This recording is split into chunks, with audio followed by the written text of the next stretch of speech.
เช้าวันใหม่แสงทองส่องฟ้านภาสดใส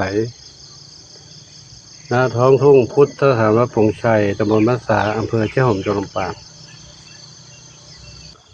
มองไปทางนู้นก็สวยดีมองมาทางนี้ก็งดงาม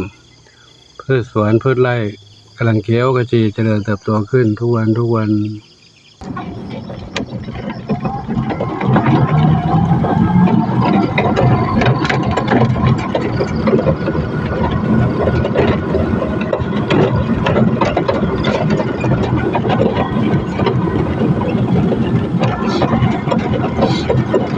ข้ามาในวัดก็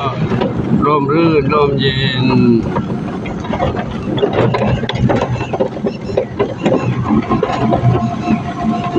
ได้ร่มไม้ใหญ่ๆบรรยากาศร่มรื่นร่มเย็นวันนี้วันดีวันพระขออาราธนาบุญบารมีหลวงพ่อพุทธชยมุนีศรีปงชัยอำนวยพรให้ทุกคนทุกท่านพบความสุขความเจริญมีความสุขกายสุขใจสมปรารถนาเท่ากันทุกคนทุกท่าน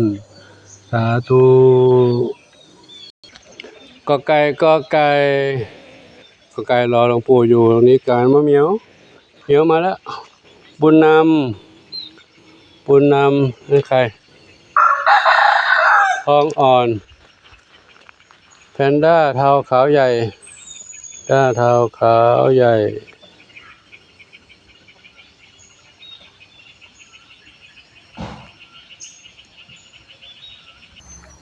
นี่ใครสีลูกสีลูกสี่จามจุลี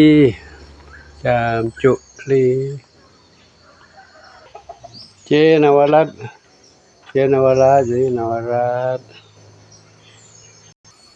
เข้ามาในบ้านแล้วพบน้องแมวรอหลวงปู่อยู่ตรงนี้กันใครบ้างเอ่ยทองเล็กสุพรรณษาหนึ่งเดียวใครไปเล่นกับน้องกระต่ายมีอะไรลูกมีอะไรเล่นกับน้องกระต่ายนี่มีสุขขวัญจิตขวัญจิตเล่นกับกระต่ายเล่นกันอยู่หนึ่งเดียวมีสุขอยู่ในนี้สุขเล่นน้องกระต่ายลูกเข้าไปในนั้นเลยเหรอเอามาทางไหนเอามาทางนี้สินี่เอามานี่จะเอามาไหมเอามาเลยมานี่กระต่ายเล่นด้วยจุ๊บกันใครมามนชัยดำสนิทดำเล็กหางกวักไปดูทางนี้ก่อนใครนั่งทำอะไรอยู่นี่ขี่หรือไปย่าเหรอบุญสมอันนี้ก็ใครเนี่ยเจดีอันนี้เข้าห้องน้ำกบดีๆลูกกบดีๆเป็นก้อนยาวเลยกบแรงกบมวยไม่หมดกบอีกครั้งนึงเก่งอาหารให้ไว้กินไม่หมดเลยเนี่ยหาเม็ดไข่ประถาดไว้ข้างบนนี่หมดแล้วนี่ไม่หมดนะนี่ไม่หมดปุยฝ้ายอยู่ไหนนี่ปุยฝ้ายอยู่นี่ปุยฝ้ายอันนี้น้ำเพชรไม่จะออกมาไหมยังไม่ออกเนาะเพื่อนนอกเปียกอยู่เนาะยังไม่ออกไปเนาะเดี๋ยวในนั้นก่อนลูกเล่นก่อนนี้ก่อนเนอะทางนี้น้องอะไรเท่าเล็กอยู่นี่เนาะเท่าเล็กเต่าทองน้องมีบุญเดินมานี่แล้วเดินมาตรงนี้มาทำอะไรเนี่ยน้องเหมียวมาเล่นด้วยเหรอลูกเหมียวสีแว่นดำสีแว่นดำมาเล่นด้วยสีแว่นดำ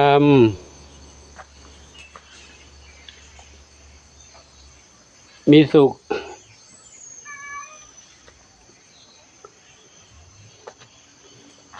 สุพรรณษา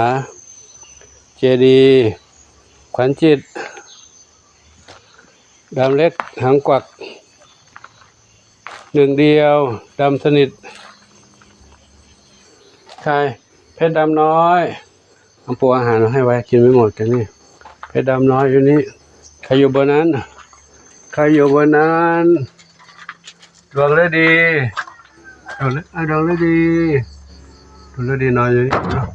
ดวงฤดีน้องมะลิชวนฝันใหญ่สีหน้าส้มเดินไปด้วยกันนะพี่น้องกันนะ พี่น้องคนละบ้านมาคนละเมืองมาคนละครอบครัวใครขึ้นต้นไม้ไปแล้วใครนะขึ้นต้นไม้ได้กับตรงนั้นเลยมาทางนี้อีกครั้งนี้ใครดูน้องผลไม้ไม่ใช่น้องดอกไม้ก่อนดอกไม้นี่น้องดอกไม้อะไรลูกน้องพิกุลนู่นเนาะอยู่ตรงนี้คือชบากับกุหลาบ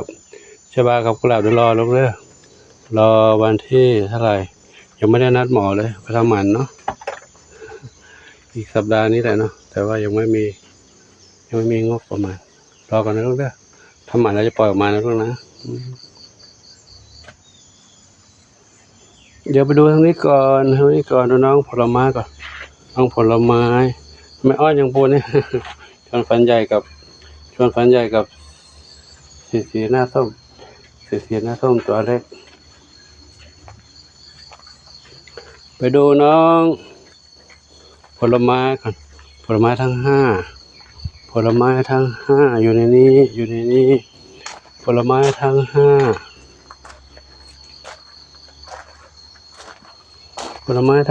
ใคร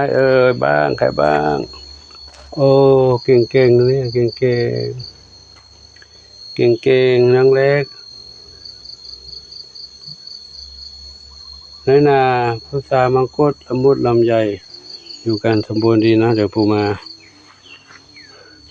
เก็บกวาดบ้านให้ลูกเนอะอยู่นี้ลูกก่อนนะลูกนะ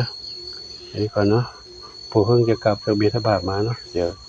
สักไรแป๊บนึงปูจะมาดูแลให้เนาะวันนี้อาการก็ไม่ค่อยดีมึนหัวไงมึนหัวเดินไปเดินมางงเท้าก็ยกข้างซ้าย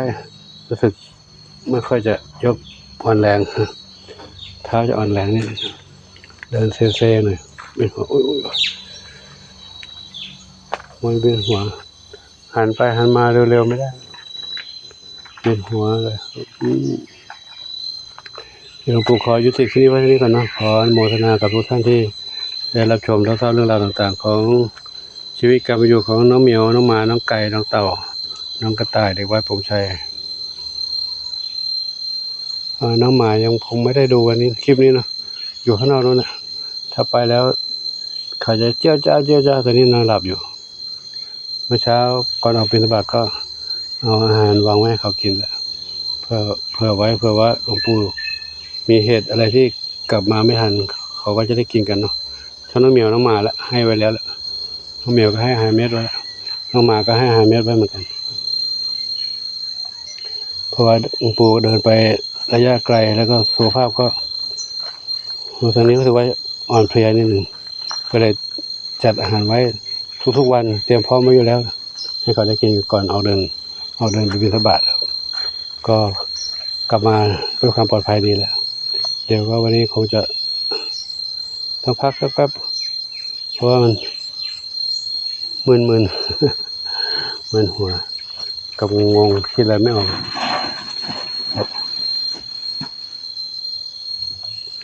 ก็ขออวยพรทุกคนท่านมีความสุข